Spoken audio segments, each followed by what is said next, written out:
अस्सलाम वालेकुम नाज़रीन, आप देख रहे हैं जोत न्यूज़ और मैं हूं अहमद आरिफ। नाज़रीन, रूस और यूक्रेन की जंग कई दिनों से जारी है।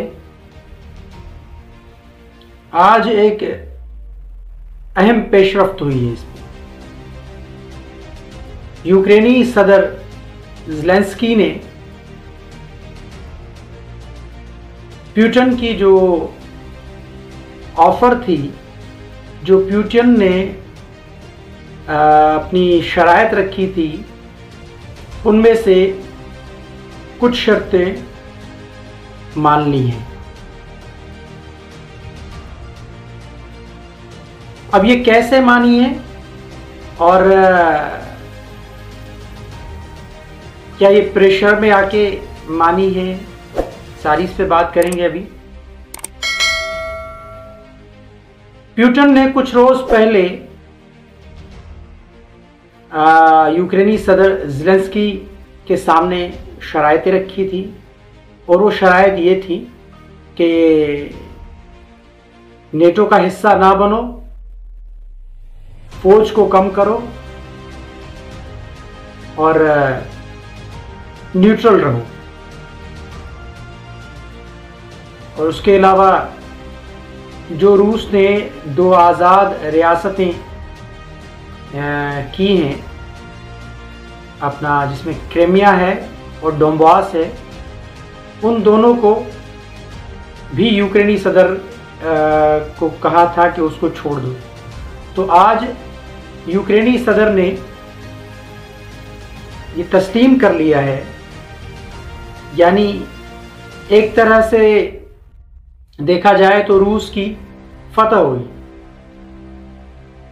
अमेरिका, यूरोपीय यूनियन, सब ने यूक्रेनी सदर की हिमायत की और उसको जंग में धकेला।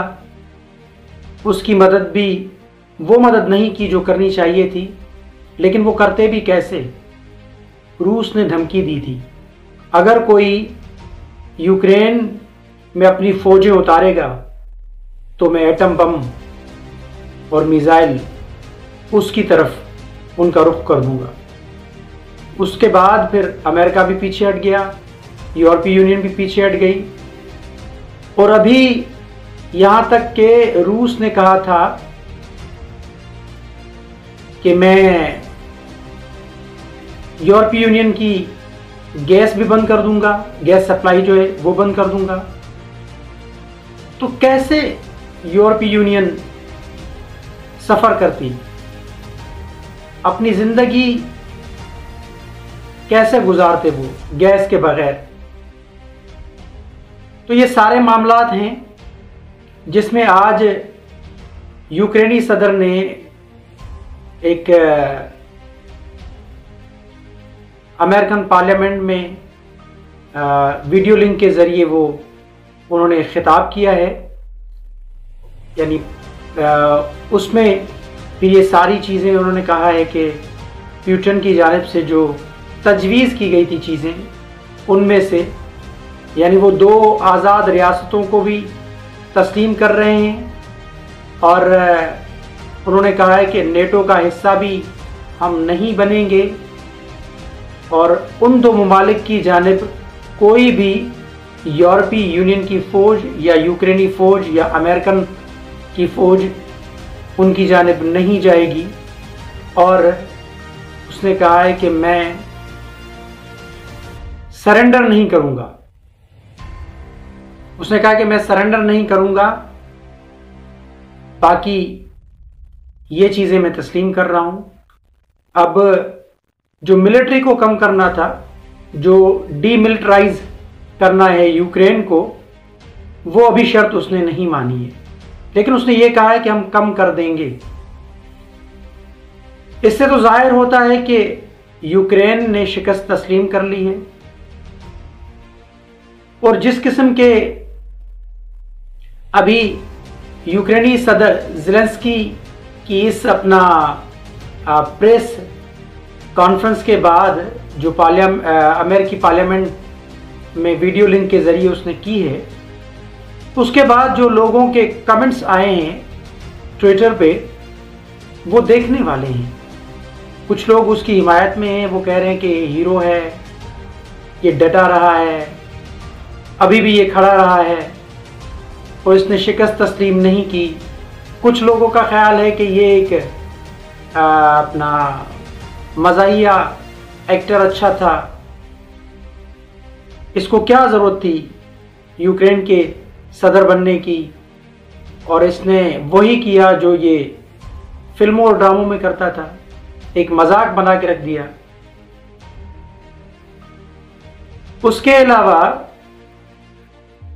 कुछ लोगों का ये ख्याल है कि इसकी अनापरस्ती, इसकी जिद, उसने इसको यानी यूक्रेन को तबाह बर्बाद कर दिया। अगर ये आज भी ये ऐसी प्रेस कॉन्फ्रेंस नहीं करता तो मज़ीद यूक्रेन को नुकसान उठाना पड़ता। जैसे रूस ने बाकी 2-3 इलाके कब्जा कर लिया है, उस पर हासिल कर लिया है उसका कंट्रोल, इसी तरीके से पूरे यूक्रेन पे रूस कंट्रोल कर सकता था। अब ये जो मज़ाकरात हो रहे थे, उस मज़ाकरात के पीछे की ये सारी कहानी है। उस मज़ाकरात के अंदर ये पुतिन ने ये तजावीज़ रखी थी, जिसको आज यूक्रेनी सदर ज़ेलेंस्की ने कबूल किया है, और इससे लगता ऐसा है कि अभी जंग रुक जाएगी, क्योंकि ये जो मज़ाकराती अमल था उसमें ये पुतिन की जानिब से शराइत रखी गई थी। अब मेन जो शराइत थी वो ये थी कि अपना नेटो का हिस्सा ना बनो और न्यूट्रल रहो। ये दोनों शराइतें उसने तस्लीम कर ली हैं। अब डीमिलिटराइज जो करना है यूक्रेन को वो रहता है, और दो जो रूस ने आज़ाद रियासतें तस्लीम की हैं उनको भी वो आज़ाद तस्लीम कर रहा है यूक्रेन। तो ये सारी फतह रूस की हो गई, पुतिन की फतह हो गई, और पुतिन ने अपनी सालमियत को भी बचा लिया, अपनी मुल्क की सालमियत को भी बचा लिया। रशिया फातह हो गया इसमें, अक्लमंदी के साथ भी, बहादुरी में भी और ताकत में भी। और यूक्रेनी सदर एक वही कॉमेडियन जो है ना, वो एक्टर साबित हुए। अगर यही चीज़ें यूक्रेनी सदर पहले तस्लीम करता तो शायद यूक्रेन को इतना बड़ा नुकसान ना उठाना पड़ता। तो यूक्रेनी सदर ने हार तस्लीम कर ली है, तकरीबन हार ही मान ली है उसने। बाकी ये अना उसमें शामिल है, अभी भी उसने वो सरेंडर नहीं कर रहा। अब वो सरेंडर करेगा, जाहिर सी बात है, तो उसकी खुद की साख को नुकसान होगा। इस वजह से वो सरेंडर नहीं कर रहा। वो बोल रहा है कि मैं सरेंडर नहीं करूँगा। अगर उसने सरेंडर कर दिया तो सारे यूक्रेनी हो सकता है कि उसके खिलाफ हो जाएं, क्योंकि उसने कहा था कि जंग चल रही है, मैं यहाँ मौजूद हूँ, मैं कहीं नहीं भागूंगा। ये एक जुर्रत है, एक बहादुरी है, लेकिन साथ ही साथ ये कम अक्ली भी हो गई ना, क्योंकि अगर आपने ये सारे मुआहदात जो मज़ाकरात में जो शराइत रखी थी पुतिन ने, वो अगर तस्लीम करनी थी तो फिर आप जंग छेड़ते ही नहीं, फिर आप जंग करते ही नहीं, अपने मुल्क का नुकसान ही नहीं करते, अपने लोगों को ना मरवाते, अपनी मईशत को तबाह ना करवाते। आप क्यों अमेरिका और यूरोपीय यूनियन के पीछे पड़ गए कि मुझे नेटो का मेंबर बनाओ? आपने तो लेटर भी साइन कर दिया था और यूरोपीय यूनियन को भेज दिया था। तो यूक्रेनी सदर की ये बेवकूफ़ी है, और यूक्रेनी सदर ने अपनी जिद की वजह से नुकसान उठाया, और पुतिन ने एक हिकमत अमली, दानाई और जुर्रत और बहादुरी का सबूत दिया, और जो पुतिन ने कहा पुतिन ने वो कर दिखाया।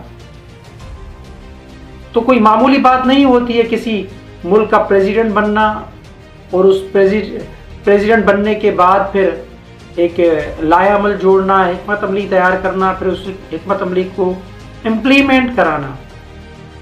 तो बहरहाल लग रहा है कि ये जंग अभी रुक जाएगी। जो तीसरी आलमी जंग में तब्दील होने वाली थी, आज ये जंग तकरीबन रुक गई है। इन शराइत मानने के बाद अब प्यूटन आगे से इसका क्या जवाब देते हैं वो आने वाले 1-2 दिन में पता चल जाएगा, या हो सकता है कि कल पता चल जाए। लेकिन यूक्रेनी सदर ने अपनी हार तस्लीम कर ली है। इससे यही साबित होता है, वो ये नहीं कह रहे कि मैंने हार तस्लीम कर ली, वो कह रहे हैं कि मैंने आपकी शराइत तस्लीम कर ली। अब शराइत तस्लीम कर ली तो जाहिर सी बात है कि यानी आपने हार शिकस्त अपनी तस्लीम कर ली है और फातेह हुआ रूस। तो आपके सामने ये ताज़ा तरीन सूरत हाल हमने रखी है। कमेंट सेक्शन में अपनी राय का इजहार ज़रूर कीजिएगा। अल्लाह हाफ़िज़।